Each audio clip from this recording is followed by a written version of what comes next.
እግዚአብሔር ይፈርዳል። ምድርም ተበቃይ ናት። ቤተ ክርስቲያን የሚያርዷትን የምታጠቃበት ሰይፍ የላትም። ራሷ ኢየሱስ ክርስቶስ ግን ሁለት አፍ ካለው ሰይፍ ይልቅ የሚቆርጥ ነው። ፍርድንም ይፈርዳል፣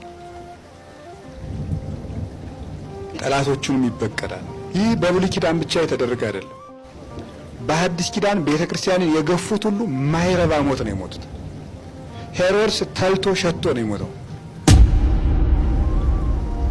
በዘመነ ሰማዕታት ክርስቲያኖችን ሲያርድ የነበረው ኔሮን ቄሳር አብዶ ከገዛ ከተማ ወጥቶ ለምኖ በልቶ ነው የሞተው። በማይረባ ሞት ነው የሞተው። እስከ ዛሬ ድረስ ቤተ ክርስቲያንን የገፋ ሰው እረፍት አግኝቶ አያውቅም። ግራኝ መሐመድም በሜዳ ነው ሞቶ የቀረው። ከ17 ዓመት በላይ ቤተ ክርስቲያንን ገፍቶ እና የክርስቲያን ደም ስንት ሲፈስ ነው የሚሞላ ጽዋው? አይበቃም ወይ? ማን ነው ደም አፍሶ ሰላም ይኖር? አቤልን የገደለ ቃየል የገዛ ወንድሙን ቢገድል እሱን የገደለው ግን የገዛ ልጁ ነው። የሰው ደም አፍሶ በሰላም ይኖር አይደል? የሰው ደም የእግዚአብሔር ፍጹም ክቡር ገንዘቡ ነው፣ በከንቱ አይፈስም። ደሃውን እየገለበጥክ ቤቱን እየወረስክ እያፈረስክ ቤት የምትሰራ ሁሉ ያ ምድር የእግዚአብሔር ነው፣ ያንተ አይምሰልህ።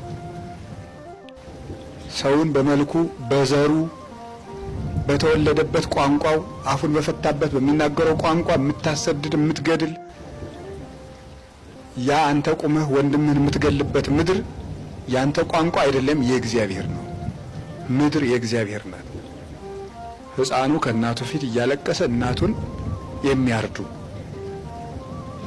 የሕፃን ጩኸት የማይሰማቸው ሕፃኑን እያስለቀሱ ከአንገቱ መስቀሉን የሚበጥሱ አድጎ እንኳን እምነቱን እስኪመርጥ የማይፈቅዱለት እነዚህ ሰብስበው ሰው የሚያስለቅሱ ወጣት ቢያልቅ ካህን ቢታረድ ቤተክርስቲያን ቢቃጠል ሰው ቢሞት እግዚአብሔር የተዘጋ ከፍቶ ቤተክርስቲያንን ያስቀጥላታል። ነገር ግን ላረዳችሁ ሰዎች ግን ወዮላችሁ፣ እግዚአብሔር ዋጋ ይከፍላል። እውነቴን